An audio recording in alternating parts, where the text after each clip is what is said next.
Está no ar o Lições da Bíblia, o nosso encontro semanal de estudo profundo da Palavra de Deus.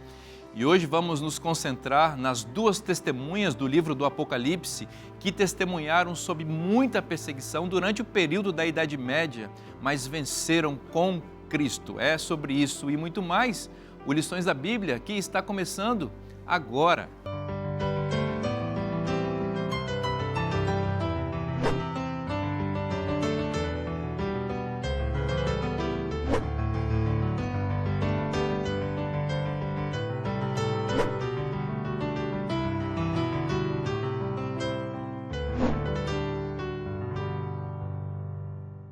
Já estamos reunidos aqui à mesa para estudarmos juntos a Palavra de Deus com você. E mais uma vez a nossa gratidão por nos receber na sua casa ou em qualquer lugar em que você esteja assistindo este programa. Ao longo dessa temporada estamos estudando o tema do grande conflito e para isso convidamos uma equipe muito especial que está conosco ao longo desses 3 meses, sendo recebido na sua casa e na nossa companhia aqui, para estudarmos esse tema que é central nas Escrituras. E eu vou apresentar para vocês uma vez mais, esses amigos queridos que estão conosco. Aqui à minha esquerda, o pastor André Oliveira. Amigo, seja bem-vindo mais uma vez. Obrigado, pastor Vinícius. Bom estar aqui com vocês. É uma alegria estudar a Palavra de Deus. E quero começar hoje mandando um abraço para um amigo de infância. O nome dele é Jasmiro Alves. Ele mora na cidade do sul da Bahia de Tororó. E há 2 anos eu retomei o contato, depois de uns 20, 30 anos sem falar com ele. E começamos a estudar a Bíblia juntos, à distância. E recentemente ele tomou a decisão e foi batizado lá na cidade de Tororó. Quero mandar um abraço para ele. Que história bonita, que legal. Aqui à minha direita, o amigo Elmer Guzman. Seja bem-vindo, Elmer. Olá, uma alegria também estar aqui. Eu quero mandar abraço também, então. Quero mandar um abraço para os meus alunos e para a comunidade lá da Faculdade Adventista do Paraná. Meus amigos, queridos, trabalhamos juntos. Um abraço para o pessoal de lá. Que legal, um abraço para a turma querida de lá. E aqui à minha frente, o pastor Adolfo Soares. Adolfo, seja bem-vindo mais uma vez. É uma alegria, Vinícius, estar novamente nesse lugar. Eu quero enviar uma saudação para um grupo muito especial da igreja na divisão sul-americana, que são os professores de escola sabatina. Nós temos na divisão por volta de 30 mil congregações. Significa que a cada sábado, quantos professores se levantam? É uma bênção ter esses homens e mulheres de Deus. É verdade. Dou fora para a gente, por favor. Querido Deus, muito obrigado por nos permitir retomar o estudo da lição da Escola Sabatina. Esse material que tem sido uma bênção e nesse trimestre, estudando sobre o grande conflito, dê-nos sabedoria, entendimento, mas acima de tudo um coração disposto, uma vontade disposta a fazer o teu querer. Amém. É a nossa prece em nome de Jesus. Amém. Amém. Amém. O título da lição dessa semana, do nosso estudo neste programa, é As Duas Testemunhas, que é uma referência do livro do Apocalipse, né, sobre a palavra de Deus que permaneceu viva, testemunhando, mesmo em face de severas perseguições que a igreja sofreu durante o período da Idade Média, que nós já estudamos, inclusive, em estudos anteriores. As duas testemunhas, pastor Adolfo, são representantes da palavra de Deus. E para que a palavra de Deus realmente continuasse a sua obra de proclamar a mensagem de Deus na terra, foram necessários homens corajosos, alguns dos quais já mencionamos aqui, mas queremos aprofundar um pouquinho mais a respeito de pelo menos um deles aqui, que foram responsáveis, direto ou indiretamente, para que a palavra de Deus continuasse fazendo a sua obra. Exatamente. Deus sempre teve homens e mulheres valentes, homens que deram a vida pela causa e preparando a palavra de Deus, imprimindo a Bíblia. Podemos lembrar que em maio de 1530, na Catedral de São Paulo, em Londres, havia muita gente naquele dia. As pessoas estavam agitadas, correndo para lá e para cá, como de costume, mas não estavam passeando entre as barracas ou trocando livros. A agitação era diferente, porque no centro daquela praça havia uma fogueira que ardia de modo muito forte, não era uma fogueira comum, porque as pessoas se aproximavam e jogavam livros nessa fogueira. Mas não eram livros comuns. As pessoas estavam jogando Bíblias. Sabe quais Bíblias? O Novo Testamento e o Pentateuco de William Tyndale, o tradutor. O que era de estranhar é que essas Bíblias estavam sendo queimadas por ordem de um líder religioso, o bispo chamado Cuthbert Tunstall. Ele havia comprado, por uma boa soma de dinheiro, quase todos os livros, as Bíblias disponíveis de William Tyndale. Lembremos que William Tyndale foi um excelente tradutor da Bíblia e ele teve um impacto muito grande, inclusive na língua inglesa. Na Bíblia inglesa, ele, por exemplo, usou a palavra amor em vez de caridade. O melhor reflete o conceito bíblico. Ele também usou congregação em lugar de igreja. Ele usou ancião em vez de sacerdote, onde era apropriado. Isso provocou muita crítica, porque na época as pessoas parece que veneravam os vocábulos, as palavras que a Bíblia utilizava, né, por tradição. E Tyndale foi responsável pela introdução do nome de Deus, o nome pessoal de Deus, Jeová, na edição da Bíblia inglesa. Só que isso lhe custou um alto preço. Ele fugiu então para a Europa continental para continuar a obra, mas não teve jeito. Lá ele foi encontrado, condenado por heresia, depois ele foi estrangulado e queimado na estaca em outubro de 1536. Um grande homem de Deus que fez a diferença e certamente foi uma grande testemunha da palavra de Deus. Excelente. Pastor Elmer, essa imagem das duas testemunhas que o livro do Apocalipse resgata, ela tem diferentes interpretações para grupos religiosos diferentes, mas me parece que o livro do Apocalipse é bastante claro na sua interpretação, especialmente quando nós retomamos o Antigo Testamento, né, e entendemos qual é a citação, vamos chamar assim, ou o eco que o autor do Apocalipse está fazendo, né? Ao longo da história, a palavra de Deus foi atacada, como nós estamos vendo alguns exemplos nesse período de opressão, nesse período medieval. E é interessante que entre a sexta e a sétima trombeta existe um interlúdio, e neste interlúdio descreve estas testemunhas. E aqui eu abro a Bíblia em Apocalipse, capítulo 11. Poderíamos ler os versos 3, 4 e depois o 6. A palavra de Deus diz assim: darei as minhas duas testemunhas que profetizem por 1260 dias, vestidas de pano de saco. São estas as duas oliveiras e os dois candeeiros que se acham em pé diante do Senhor da terra. E agora o verso 6 diz: elas têm autoridade para fechar o céu, para que não chova durante os dias em que profetizarem. Tem autoridade também sobre as águas para convertê-las em sangue, bem como para ferir a terra com toda sorte de flagelos, tantas vezes quantas quiserem.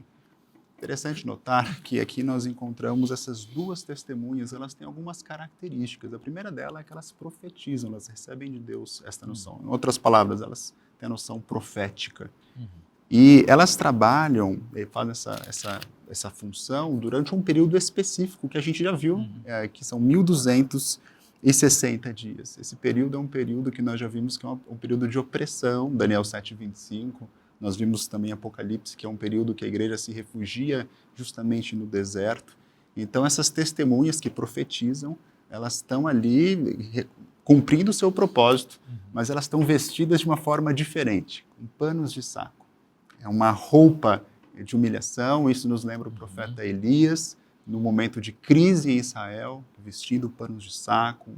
Em outras palavras, não é um momento adequado, é um momento de crise espiritual. E agora, essas testemunhas, elas são identificadas como duas oliveiras, dois candeiros, diante do Senhor, com autoridade. Quando menciona a autoridade de Elias e de Moisés. Vocês lembram quando Jesus foi transfigurado? Elias e Moisés apareceram ali para acompanhá-lo. Moisés representando a Torá, o Pentateuco, Elias, um grande profeta de Israel, em outras palavras, as testemunhas em relação a Jesus. E aqui agora, novamente, essas duas testemunhas, elas têm essa autoridade profética. Então a gente vai começando a trabalhar essa identificação. Esse background, esse contexto dessas duas oliveiras, desses dois candeiros, nos levam e nos remetem para Zacarias capítulo 4. E quando nós vamos para Zacarias capítulo 4, é um tanto interessante que nesta visão, o profeta Zacarias, ele vê também um candeeiro com 2 oliveiras. Em cima deste candeeiro tem um vaso de azeite. E essas 2 oliveiras, um de cada lado, propiciam um azeite para que esse vaso possa ter azeite, e agora esse candeeiro, que é o candelabro menorá, o castiçal, possa dar a sua luz. E é interessante notar que quando o profeta ele identifica essas testemunhas, que são essas oliveiras que estão ao redor, ali no verso 14, Zacarias 4:14 diz, então ele disse, são os 2 ungidos que assistem junto ao Senhor de toda a terra. Essas 2 oliveiras, na visão de Zacarias, correspondem ao sumo sacerdote Josué e a Zorobabel, o governador, a função sacerdotal e a função também de governador, de controle, que apontam justamente para esses 2 ungidos, a palavra Messias, que apontam para o Messias que viria, que traria a restauração da presença de Deus e, ultimamente, a restauração da presença de Deus com o ser humano, que é o propósito do tabernáculo do santuário. Então, é interessante notar que agora essas testemunhas que nós estamos sendo apresentados em Apocalipse, capítulo 11, elas vão ter essas características. Que a Bíblia é sagrada, elas testificam do Messias que viria, que Zacarias 4 prescreve. E agora elas vão trazer justamente essa noção. Elas estão proclamando por 1260 anos em panos de saco, mas elas perseveram, elas são sustentadas ao longo deste momento de ignorância, de distorção da verdade, de engano. E é interessante, pastor Elmer, que assim como as escrituras do Antigo Testamento e todo o movimento do povo de Deus, por meio do santuário, testemunharam antes da primeira vinda de Cristo essa promessa, né? Pregaram, cumpriram a sua missão e fizeram a sua parte, sustentadas por Deus, como Elias também, como foi mencionado, e as 2 testemunhas, já no Novo Testamento, né, no período cristão, elas testemunham também sobre essa esperança de que ele voltará em breve. Mas elas estão nessa condição aí, representada aqui pelos 1260 anos, né, que você mencionou, e que já tínhamos até estudado antes, e é interessante que esses eventos que o pastor Adolfo mencionou aqui, eles foram então antecipados em Apocalipse 11, ou seja, esse período em que as testemunhas trabalhariam numa condição de humilhação, de limitação, de repressão, né? E a gente pode encontrar também um paralelo entre isso que aconteceu com as 2 testemunhas e a própria pessoa de Jesus. Então, o paralelo, até o guia de estudos apresenta isso, o paralelo entre Jesus e a palavra é óbvio, porque da mesma forma que ele ministrou por 3 anos e meio sob pressão e perseguição do próprio povo que deveria tê-lo acolhido, as Escrituras também ministrariam e ministraram ao mundo por 3 anos e meio proféticos, ou seja, 1260 anos históricos, né? E isso ocorreu sob a pressão daqueles que alegavam ser os guardiões da Bíblia, né, da palavra. Eles acabaram oprimindo a palavra, né? E assim como Jesus, a palavra de Deus, passou pela morte e ressurreição, a Escritura também passou por isso. Ela experimentou um ciclo de morte e ressurreição. Mas Jesus havia sido vencedor e, de igual maneira, a palavra dele também alcançaria a vitória. E o povo dele, da mesma forma, passa pela mesma experiência. Assim como Jesus passou por isso, a palavra passou e o povo de Deus também passou e passa por isso, né? Ou seja, vai triunfar por meio da palavra, né? Exatamente.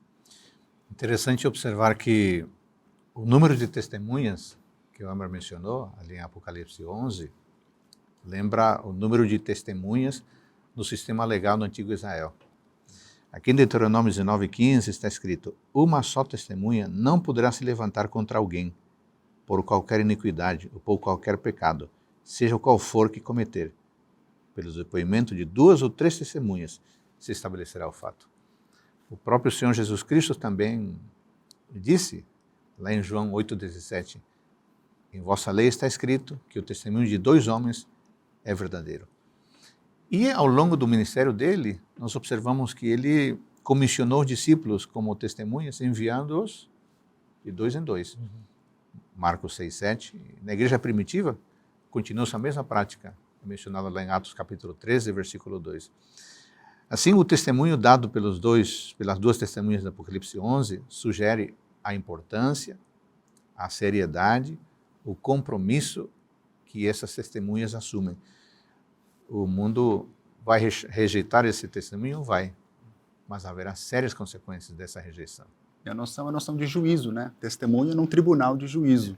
Então, quando Jesus, em Lucas 24, ali vai dizer, verso 27, né, quando ele vai explicar para os discípulos um caminho de Emaús, e fala, e começando por Moisés, discorrendo por todos os profetas, diziam todas as coisas concernentes a si mesmo. Então, ele utiliza duas testemunhas. Então, o Antigo Testamento, na Bíblia hebraica, ela é composta de 3 seções, ou seja, são 2 ou 3 testemunhas que testificam de Cristo, ou seja, esse testemunho tem valor jurídico, de juízo, de valor válido. E na lição de domingo, pastor Vinícius, termina o último parágrafo. Tendo em vista esses pontos bíblicos que aqui mencionamos, concluímos que as 2 testemunhas devem ser as Escrituras do Antigo e do Novo Testamentos, que comunicam a luz e a verdade de Deus ao mundo. Então, a sugestão de Tertuliano e Irineu, que diziam que as 2 testemunhas eram Enoque e Elias, porque eles estão vivos, não tem um amparo bíblico. E ao longo da história, outros sugeriram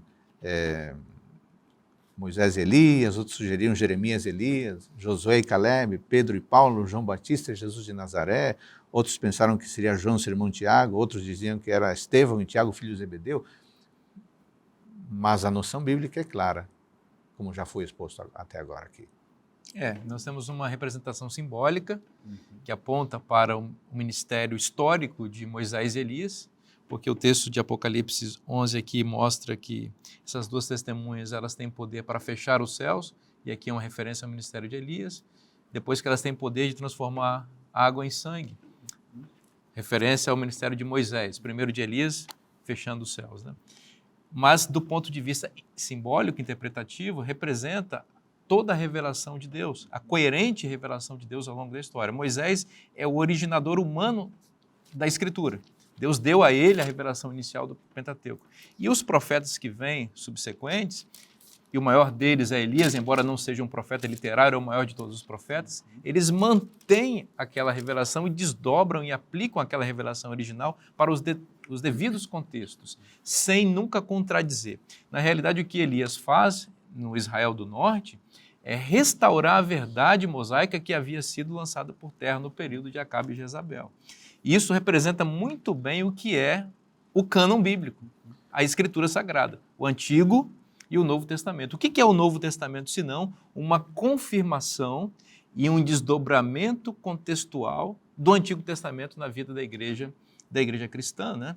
Então, de fato, como o pastor Adolfo colocou e a lição apresenta, a interpretação mais adequada no final da linha é que as 2 testemunhas são a palavra de Deus, integral, testemunhando contra as perversões e adulterações que reinaram no mundo durante o período da Idade Média, né? Por outro lado, pastor Vinícius, Apocalipse 11, o texto que foi lido, 11, do 3 a 14, deixa claro que a comissão de profetizar, a comissão de testemunhar, também é parte do trabalho da igreja como um todo.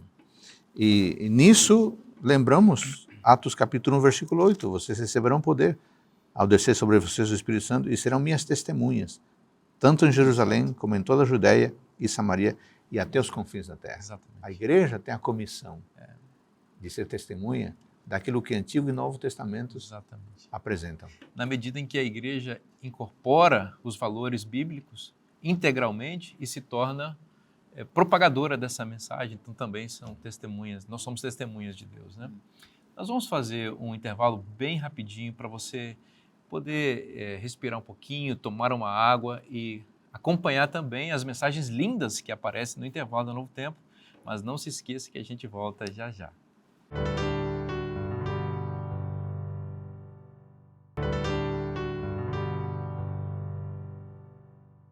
Estamos de volta com o programa Lições da Bíblia e vamos continuar estudando a Palavra de Deus com você.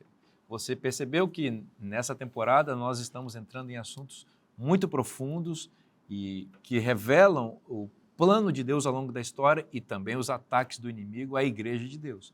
Todo esse conteúdo está na Bíblia, mas também está condensado num clássico best-seller de Ellen White chamado O Grande Conflito. Esse livro é uma grande bênção e tem abençoado a vida de muitas pessoas e nós queremos oferecer também a você este livro. Pastor Vinícius, como faço para ter esse livro que é tão importante, traduzido em tantas línguas do mundo e que neste ano e também no ano anterior a Igreja Adventista tem distribuído aos milhões aqui em nosso país? É muito simples, se você deseja ter esse livro na sua casa, eu vou te fazer um convite especial. Vá à Igreja Adventista mais perto da sua casa. Se você está assistindo numa sexta-feira à noite, é amanhã que você tem que ir, às 9 horas da manhã, a Igreja Adventista mais perto de você estará aberta para receber você. E você pode assistir à escola sabatina, não é? Participar ali da discussão do nosso guia de estudos, depois vai ter um culto especial, louvores maravilhosos. É sempre um ambiente muito gostoso, a Igreja Adventista do Sétimo Dia. E lá você pode procurar um dos líderes da igreja, de repente o professor da escola sabatina que te recebeu, e dizer, olha, o pastor Vinícius disse que tem o livro Grande Conflito aqui, você poderia conseguir para mim um exemplar? Eu tenho certeza que eles vão conseguir para você gratuitamente. Você pode levar para casa esse livro e lê-lo porque você vai ser abençoado. Tá certo? Fica essa dica especial para você. Vamos continuar estudando aqui o tema do nosso guia de estudos nessa semana, que nós estamos falando sobre as duas testemunhas, como já vimos no bloco anterior, representam a palavra de Deus, o Antigo e o Novo Testamento. Elmer, nós vimos também em lições anteriores que há um período de tempo de supremacia papal em que há perseguição contra a igreja, em que agora aqui com Apocalipse 11 a gente vê que é o mesmo período em que as duas testemunhas que representam a Bíblia continuaram testemunhando, mas de pano de saco, ou seja, representando luto, representando que há alguma coisa muito errada acontecendo. Você quer trazer um pouquinho mais detalhes sobre esse período de tempo aí? Interessante que, apesar de estarem com panos de saco vestidas, elas têm autoridade. Uhum. Então, isso não desabona a autoridade delas, mas é um momento de crise espiritual, de fato. E é trazido novamente esse período de 1260 dias, que nós já vimos pelo princípio de ano, significam 1260 anos. Quando nós vimos essa data, esse período de tempo, nós conectamos, obviamente, com com Apocalipse, capítulo 12, que vai descrever esse período no verso 6 e também no verso 14, como o período que a mulher que está sendo oprimida pelo dragão foge para o deserto e é protegida ali por Deus nesse deserto. Apocalipse capítulo 6 descreve 1260 dias, 12, 6, e lá em 12, 14 vai dizer tempos de metade de um tempo. E obviamente isso nos remete ali ao poder daquele chifre pequeno de Daniel 7:25, que vai oprimir os santos do Altíssimo por tempos e metade de um tempo. E é interessante que esse poder ele vai ter uma dimensão horizontal, que ele vai magoar os santos, e ao mesmo tempo, no capítulo 8 de Daniel, ele vai ter uma dimensão vertical, que ele se engrandece até o Altíssimo e muda na governabilidade e na forma como Deus ele salva as pessoas. Então, sem dúvida, todos esses períodos que são indicados em Daniel e Apocalipse descrevem justamente que, a despeito dessa crise espiritual, essa perseguição que está acontecendo nesse período, ainda assim a testemunha, apesar de ter vestida de pano de saco, ela vai ter autoridade para continuar a sua missão de proclamar a verdade. Muito interessante a gente perceber também que em Apocalipse 12, como você mencionou, quem está em destaque é a mulher. O símbolo é a mulher que representa a igreja, que é perseguida durante 1260 anos proféticos, ou dias proféticos que são 1260 anos. Em Apocalipse 11, quem está em destaque são as duas testemunhas que representam a Bíblia, que também estão testemunhando nesse mesmo período.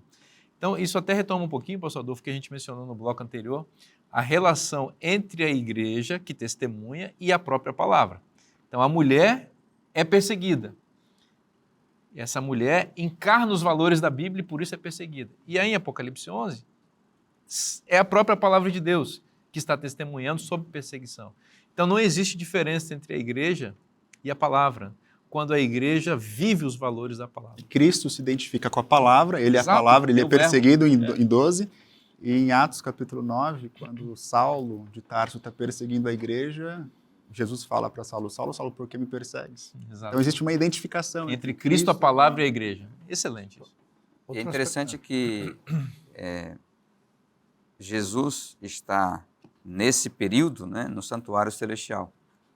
E lá no capítulo 12 do Apocalipse, a gente vê que a mulher ela é sustentada. Ou seja, embora ela sofra, embora ela até perca pessoas que testemunham com a própria vida, mas ela é mantida. Ou seja, o dragão ou os poderes perseguidores aqui não conseguem destruir nem a mulher e nem as duas testemunhas. Né? Por quê? Porque você tem alguém defendendo, protegendo essa igreja e fazendo com que ela cumpra a missão conforme ele planejou, né? Incluindo, inclusive, essa questão do sofrimento. E como o pastor Elmer mencionou, essa autoridade que é dada às testemunhas e também à igreja faz com que se cumpra o que ela profetiza, né? Ou seja, o que a palavra profetiza se cumpre. Inclusive os juízos, né? Os castigos de Deus. E as 7 trombetas, que estão aqui no contexto, inclusive aqui, do Apocalipse 8, 9, 10, elas são juízos antes dos juízos finais das pragas, né? São juízos que Deus manda antecipadamente com alguma misericórdia, exatamente porque apesar de tudo isso, apesar da perseguição contra a palavra e contra a mulher, Deus ainda tem misericórdia desses seres humanos e também das instituições maldosas, né? Porque Ele quer salvar essas pessoas, né? Outro aspecto que vale a pena mencionar é que o período no qual profetizaram as duas testemunhas, os 1260 anos, é o mesmo período que foi designado aos gentios para pisotearem e oprimirem o povo de Deus. Ou seja, enquanto que no Apocalipse os 42 meses são designados aos malvados, os 1260 dias são como referência ao povo de Deus. Quando o povo de Deus experimentou a amargura, a dificuldade e a perseguição intensa por ser testemunha. Isso está claramente indicado, como o Heber mencionou agora há pouco, pela vestimenta que eles têm, que é pano de saco. E eu me lembrei de Isaías 20, versículo 2, que faz menção à vestimenta. Nesse mesmo tempo, o Senhor falou por meio de Isaías, filho de Amós, dizendo: solte de seus lombos a roupa de pano grosseiro e tire as sandálias dos pés. Isaías fez isso, passando a andar despido e descalço. Esse era o momento, ou essa era a forma, ou a maneira que os profetas se apresentavam para cumprir o seu ministério profético. Claro que isso tem a ver diretamente com o efeito amargo experimentado pelo cumprimento da missão, conforme está ali em Apocalipse capítulo 10, quando o povo de Deus, ou as testemunhas, apresentam seus testemunhos. Isso significa que ser testemunha eficaz tem um custo. Tem um custo. E o livro do Apocalipse, no capítulo 11, falando desse custo, menciona um período em que surge, André, uma besta do abismo, uma entidade maligna, originada exatamente da habitação do dragão, né? O dragão, ele habita no abismo, né? E é para onde ele vai depois no milênio. Essa entidade completamente conectada com o dragão surge do abismo para ferir as duas testemunhas, né? Interessante. Depois dos 1260 anos. Exatamente. Aqui no Apocalipse 11, versos 7 a 9, está escrito: quando tiverem então concluído o testemunho que devem dar, a besta que surge do abismo pelejará contra elas e as vencerá e matará. E o seu cadáver ficará estirado na praça da grande cidade, que espiritualmente se chama Sodoma e Egito, onde também o seu Senhor foi crucificado.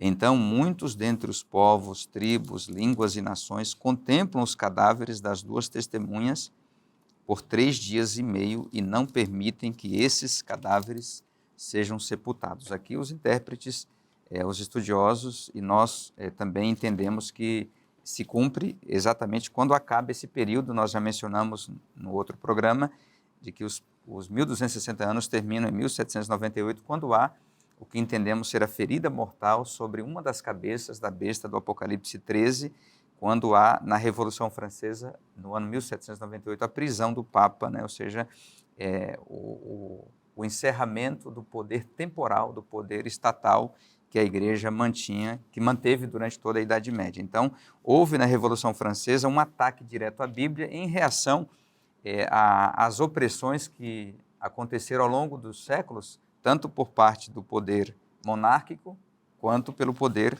religioso. Né? André, se me permite, só um aclaramento para ficar mais claro ainda, né? O que você está colocando. Porque você disse que depois dos 1260 anos, surge a Revolução Francesa, que é representada aqui pela besta que surge do abismo, e ela é instrumento para ferir mortalmente uma das cabeças da besta do mar, que é representante do papado. Então vamos lá, em termos interpretativos, a Revolução Francesa tira o poder do papado. Isso historicamente se cumpriu. Aqui em Apocalipse 11, no entanto, é dito que esse ataque da besta do abismo, que é a Revolução Francesa, também se deu contra as duas testemunhas. Como a gente conciliar isso? Eu até trago para você para a gente conversar aqui. É um ataque que vai em duas direções. Exatamente. E é curioso a gente perceber que o dragão, que representa em primeiro plano Satanás, ele é que está por trás de tudo isso. Então até fica algo que pode confundir a mente das pessoas, porque ele usa um instrumento dele para afetar um outro instrumento dele lá na frente. Mas Exato. antes aqui ele ataca primeiro a palavra de Deus. Né? Exato. E ele ataca a palavra de Deus exatamente porque há uma revolta contra os desmandos e as opressões, né? Mas ele está por trás disso. Né? Então ele é um ator, na verdade, né? Um enganador ou seja, ele provoca o problema e ele então ele joga a culpa do problema sobre a figura errada, no caso, né? A palavra de Deus. Né? Ele atacou o papado, que é uma instituição paganizada, mas também cristianizada. Então, esse ataque que vem da Revolução Francesa é um ataque ateísta. E é por isso que é dito aqui que a cidade na qual o cadáver das duas testemunhas fica estirado é uma cidade que se chama Egito e Sodoma, representação desse momento ateísta. Né? Egito é uma negação, é a representação da negação de Deus, e a Revolução Francesa é ateísta, e também hedonista, representado também na figura da imagem de Sodoma aqui. Isso tudo, historicamente, entra no ambiente francês, ou de domínio francês, ou de tentativa de dominação francesa, com a Revolução de Napoleão e a Revolução Francesa ali. É um ataque à cristandade paganizada, mas, ao mesmo tempo, é um ataque à verdadeira fé, porque as Bíblias foram queimadas, a religião foi extinta, vamos dizer assim, e a razão foi entronizada no lugar da religião. Exatamente, eu queria lembrar e enfatizar esse ponto. No seu comentário sobre Apocalipse, o Dr. Stefanovic menciona que os adventistas temos normalmente interpretado essa morte como o assalto ateísta, logo após a Revolução Francesa, e praticamente a abolição da religião durante a Revolução Francesa. Agora, eu queria lembrar aqui que está se celebrando a morte das testemunhas porque eles atormentavam a terra. Agora, isso não é novidade, não. No Antigo Testamento, sempre se falou de que as testemunhas verdadeiras, com o testemunho, sempre atormentaram a consciência das pessoas más. Podemos lembrar, por exemplo, o rei Acabe. Ele disse que Elias era o perturbador de Israel, porque Elias era uma testemunha de Deus. Acabe também odiava o profeta Miqueias, porque ficava atormentado por ele, porque não testemunhava o que ele queria. Lembram de Paulo perante Félix, o governador, falando da justiça, do domínio próprio, do juízo vindouro? O que Félix disse? Ele rejeitou, mandou embora o apóstolo Paulo. O próprio Jesus Cristo disse em Marcos 13:13, sereis aborrecidos de todos por causa do meu nome. Então, amigos, a palavra de Deus sempre trouxe tormentos, sempre incomodou aqueles que são convidados a se render a ela. Esse é um fato. Ponto importante de ser lembrado é que aqui apresenta que essas testemunhas elas morreriam de fato e depois de 3 dias e meio iriam ressurgir. E a Revolução Francesa ela foi o primeiro governo de fato ateísta. E no momento mais intenso dessa opressão contra a religião foi justamente num período de 3 anos e meio. Entre 26 de novembro de 1793, quando as leis elas baniram a religião como algo proibitivo, e depois quando o governo removeu essas leis que eram mais de restrição religiosa, em 17 de junho de 1797. Então, durante esses 3 anos e meio, de fato, essa Revolução Francesa ela trouxe uma opressão contra essas testemunhas, mas depois desse período, essas leis elas foram tiradas e nós tivemos, quando virou o século, um momento onde essas testemunhas voltaram a falar e falar mais alto com poder. Exatamente. E é interessante que nesse período aí, o governo ali estabeleceu o chamado culto da razão, né, como uma religião ateísta, né, já foi mencionado aqui sobre o ateísmo, e essa religião ateísta, ela era destinada a substituir o cristianismo. E aí foi feito um Festival da Razão, né, que foi realizado em todo o país, no dia 10 de novembro de 1793. Igrejas, então, foram transformadas em templos da razão. É interessante que no início ali da mescla do cristianismo com o paganismo, os templos pagãos em Roma foram usados para a adoração de santos cristãos, entre aspas. Né? E aqui agora, em Roma, os templos cristãos foram usados para adorar a razão, que foi, na verdade, representada por uma mulher, Sophie Momoro, que era esposa, inclusive, de um dos líderes ali da Revolução mais radical, né? No caso, Antônio François Momoro, né? Que era um dos líderes ali radicais dos hebertistas, e, inclusive, ele foi o autor daquele lema, né? Igualdade, liberdade e fraternidade, né? Lá na Revolução Francesa. Então, a gente vê que a razão foi entronizada como uma deusa e bíblias foram queimadas, né? Nesse período aí. Agora, é interessante que esse processo aí de ataque à religião por meio da idolatria, né? Representada no Egito, e da imoralidade representada em Sodoma, na verdade, talvez espelhe a própria realidade do cristianismo medieval totalmente corrompido, né? Ou seja, eles colocaram em prática o que era a realidade da igreja, ou seja, a chamada Igreja de Deus. Né? Levaram aqueles pressupostos medievais à sua última consequência, né? E chegaram a esse ponto. Mas vamos ver no bloco, no próximo, o desdobramento disso, né? Que a verdade, ela venceu porque ela sempre vence, né? Vamos fazer um intervalo bem rapidinho, não sai daí, o programa volta já já.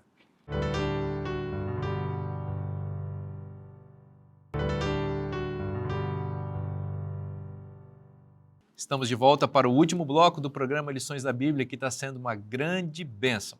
Eu quero conversar com você agora sobre algo muito especial. A gente sempre deseja aqui no Novo Tempo que você continue crescendo no conhecimento da verdade e tomando decisões ao lado da verdade. Por isso, nós lançamos revistas como essa, Revista Esperança Novo Tempo, e agora com uma edição muito especial, que é a edição Eu Creio, na qual você vai ver verdades bíblicas sendo explanadas com muito carinho, de forma didática. Foi o pastor Ledivan, querido pastor Ledivan, que escreveu esse material, e aqui você vai conhecer verdades da palavra de Deus e vai ser levado a dizer o que é o título dessa revista. Eu creio. Pastor Vinícius, eu creio que é importante ter essa revista, eu quero. Como é que faz para receber essa revista? É só você mandar um WhatsApp para o número que está aparecendo aí na sua tela, você vai preencher um rápido cadastro, e nós vamos enviar sem custo nenhum essa revista que certamente vai abençoar você e a sua família. Vamos continuar estudando, então, aquilo que vimos no bloco anterior. Estávamos conversando sobre as duas testemunhas que representam a palavra de Deus, que foram feridas de morte pela besta que surge do abismo, representação aí da Revolução Francesa. Mas a palavra de Deus não perdeu a guerra, o conflito. Perdeu uma batalha, mas não o conflito inteiro, porque Apocalipse 11, verso 11, Elmer, apresenta a ressurreição das duas testemunhas. Vamos ler esse texto então. Apocalipse 11, 11 diz assim: Mas depois dos 3 dias e meio, um espírito de vida, vindo da parte de Deus, neles penetrou, e eles se ergueram sobre os pés, e aqueles que os viram sobreveio grande medo. Então nós vimos que durante esses 1260 anos, essas testemunhas, elas estavam em panos de saco, foram oprimidas, tentaram ser abafadas, mas ainda assim tinham autoridade profética. Elias e Moisés, a autoridade delas, né, que é justamente o cânon, o Antigo e Novo Testamento.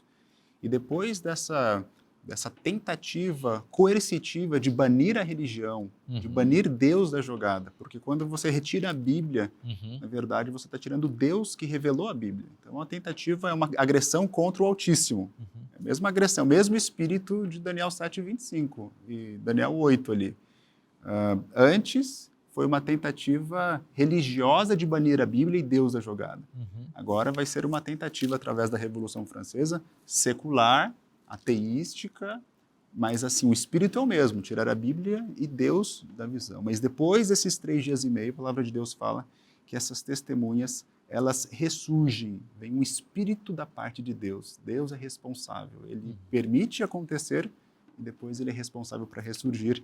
E aqui essas testemunhas agora complementam e continuam a obra de proclamação, agora com muito mais poder, com muita mais força. O que nós vemos na virada do século, começo dos anos 1800, é justamente um reavivamento das sociedades bíblicas, das sociedades missionárias, Bíblias sendo traduzidas, pessoas tendo acesso à palavra de Deus, o evangelho sendo levado a lugares distantes, de fato algo incrível, e reavivamentos especiais varrendo partes da Europa, principalmente a América do Norte. Esse texto que o Elmer leu, lembra inevitavelmente Ezequiel, Sim. o Vale dos Ossos Secos. Quando o povo pensa que Israel foi exterminado pelo exílio babilônico, enquanto profeta profetiza, acontece algo extraordinário. Mas eu queria lembrar que sempre que o mundo pensa que silenciou a voz dos fiéis, eis que Deus pode ressuscitar o seu povo. O Elmer mencionou no finalzinho algo que nos lembra que os justos podem ser derrubados, mas nunca são deixados fora de combate. Simplesmente que Deus está com eles. O Elmer mencionou como uma das consequências da Revolução Francesa foi o reavivamento do estudo da Bíblia, das missões, das sociedades bíblicas. Só para lembrar, historicamente, 1819, surgimento da Sociedade Bíblica Britânica. 1854, surgimento da Sociedade Bíblica Americana. 1948, surgimento da Sociedade Bíblica do Brasil. Olha aí. Sabe que a Sociedade Bíblica Unida, SBU, congrega 149 sociedades bíblicas em quase 200 países. É algo impressionante. O que significa tudo isso? Significa que as testemunhas voltaram à vida e o cenário foi preparado para a divulgação e a pregação do Evangelho. Foi o levantamento espiritual mais impressionante que nós pudemos testemunhar. Isso significa que Deus é capaz de ressuscitar algo que o inimigo pretende matar. Amém. E tem uma coisa que eu acho assim impressionante e que eu vejo como um milagre, né? É o fato de todas as tentativas de acabar com a Bíblia, com as duas testemunhas, terem sido fracassadas, né? Isso não é normal. Você olha, por exemplo, Jesus Cristo morreu e 3 dias depois ele voltou à vida. Por quê? Aconteceu um milagre pelo poder de Deus, né? E durante 1260 anos, a Bíblia perseguida, os cristãos perseguidos e não foram eliminados, destruídos, né? E isso não aconteceu porque eles eram fortes fisicamente, politicamente, algum poder militar, não. Foi Deus que preservou o seu povo e a sua palavra. E esse fenômeno da Revolução Francesa, que eliminou a Bíblia, né? Ele não conseguiu fazer isso, porque o milagre aconteceu, ou seja, Deus estava soberano no controle. E aqui a gente tem um fato histórico, né? Voltaire, filósofo iluminista francês, que foi uma das inspirações da Revolução Francesa e que costumava defender liberdade política, liberdade de expressão, liberdade religiosa, mas quando eles tomaram o controle, então estabeleceram o reino do terror. E é interessante que sempre começa assim, né? Quando você tem a religião unida ao Estado, no final você tem a supressão da liberdade dos outros, né? Ou seja, o que começa como democracia se torna uma demagogia. Geralmente é assim, né? E Voltaire, ele declarou com arrogância o seguinte, está em nosso guia aqui: estou cansado de ouvir dizer que 12 homens estabeleceram a religião cristã. Eu provarei que basta um homem para destruí-la. Gerações já se passaram desde que ele morreu. Milhões têm aderido à guerra contra a Bíblia. Ela, porém, a Bíblia, está tão longe de ser destruída que onde havia 100 exemplares no tempo de Voltaire, hoje há 10.000 ou 100.000 exemplares do livro de Deus. E nas palavras de um reformador em relação à igreja cristã, a Bíblia é uma bigorna que tem gastado muitos martelos. Isso aqui é do livro O Grande Conflito, página 243, né? Então é interessante que até dizem que a casa onde Voltaire escreveu essa declaração, alguns anos depois foi comprada por um grupo de cristãos da Sociedade Bíblica para que ali fosse um depósito de Bíblias, né? Isso é impressionante. Tem uma coisa interessante que estava pensando aqui agora, nessa ambivalência simbólica que há no Apocalipse 12 para Satanás. Ora dragão, ora serpente. A gente viu em programas anteriores que a face dragão de Satanás é a face perseguidora, opressora. E que a face serpente é a face sedutora, né? Mentirosa, enganadora. A gente percebeu que durante 1260 anos imperou uma face serpente. Porque, embora a igreja tenha sido perseguida, havia uma mistura de verdade e erro. Porque era uma religião cristã estatal paganizada que dominava o período. Perseguia os verdadeiros cristãos, mas passava uma face de cristandade mentirosa, serpente, seduzindo as pessoas. Porém, no fim dos 1260 anos, em 1798, com a Revolução Francesa, a besta que surge do abismo, nós vemos uma face dragão, em que você vai direto para o embate e faz um extermínio da religião. As Bíblias são extintas, a racionalidade ocupa o lugar da fé, e aqui é um império opressor do dragão com um representante, sem representante, ele por ele mesmo, eu diria. Satanás por ele mesmo aqui dominando nesse período. Então, veja bem, a sedução dura 1260 anos. É um ataque terrível contra a verdade. Veja que as duas abordagens satânicas, elas têm efeitos. É um ataque terrível. Sobra um povo testemunhando com pano de saco e cinza, a mulher está no deserto, a verdade não morre, mas ela é atacada ferozmente, com a mentira. Mas depois ele muda a abordagem, ele vai com ataque opressor, realmente ferindo, oprimindo, agredindo de forma direta, mas esse ataque dura pouco tempo. 3 anos e meio foi o tempo aqui, você mencionou isso daqui.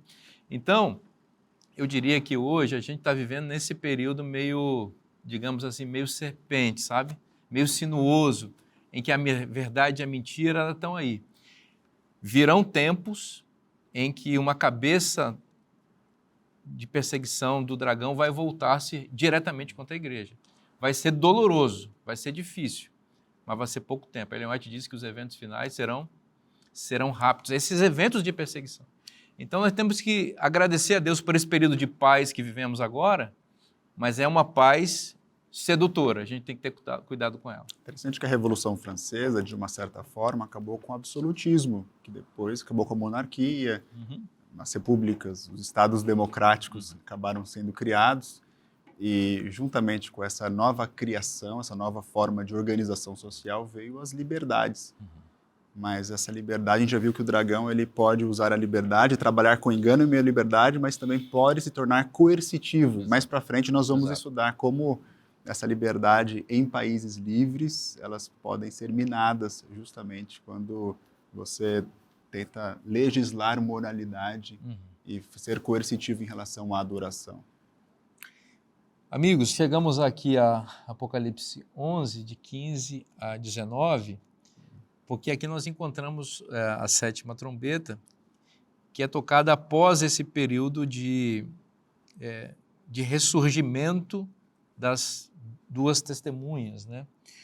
E no final de Apocalipse 11, encontramos o verso 19, em que há a abertura do santuário de Deus e a vista à Arca da Aliança, uma referência explícita aqui a um momento de inauguração do juízo investigativo no céu, que a gente sabe que ocorreu em 22 de outubro de 1844.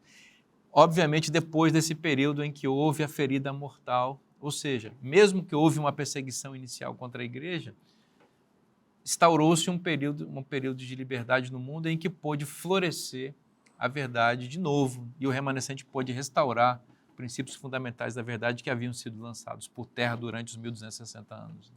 Eu queria mencionar justamente algo em relação ao verso 19, lê-lo aqui primeiro. Apocalipse 11, 19. Abriu-se então o santuário de Deus que se acha no céu, e foi vista a arca da sua aliança no seu santuário. E sobrevieram relâmpagos, vozes, trovões, terremoto e forte chuva de granizo. É muito significativo esta visão terminar com esse texto, e então a próxima visão ser apresentada com a visão da arca. Por quê? Porque no Antigo Testamento a presença da arca simbolizava a própria presença de Deus.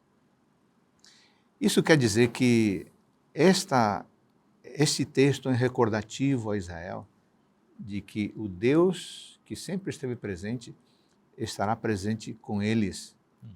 O Deus do pacto, o Deus da aliança. a despeito das provações que vierem, se a testemunha for fiel no seu testemunho, poderá contar com a presença do Deus que é capaz de destruir os inimigos, como ocorria no Antigo Testamento. Esse texto, portanto, traz um lenitivo à testemunha, como que dizendo, avance, estou com você. Mais do que isso, pastor Adolfo, a Arca da Aliança se localiza no lugar santíssimo do templo, para onde Jesus foi em 1844 para fazer a sua obra de juízo, obra na qual ele condena os atos perversos dos inimigos do povo de Deus, vindica o seu reino e devolve o domínio do mundo para os santos do Altíssimo, conforme Daniel capítulo 7.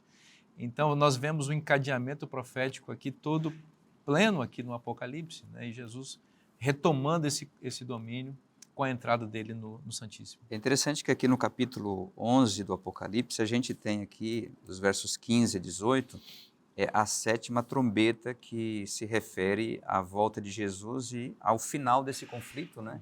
E dessa perseguição à igreja. E o capítulo 11, 19, ele introduz, na verdade, um conjunto, que o Apocalipse ele tem 7 conjuntos de divisões, e cada um dos conjuntos são introduzidos com a cena do santuário. Aqui a gente está introduzindo a 4ª cena, que é essa aqui, onde a gente vê o santuário e a Arca da Aliança, que vai introduzir exatamente o período final, né, de preparação para a volta de Jesus. Né? Exatamente. Louvado seja Deus pela sua palavra, que permanece viva a despeito dos sérios ataques do inimigo contra ela. A palavra de Deus é poderosa. Permita que esse poder mude a sua vida, transforme a sua vida. Esse convite de Deus está na palavra, e se está na palavra, é bom para você. Um forte abraço, que Deus te abençoe e até semana que vem.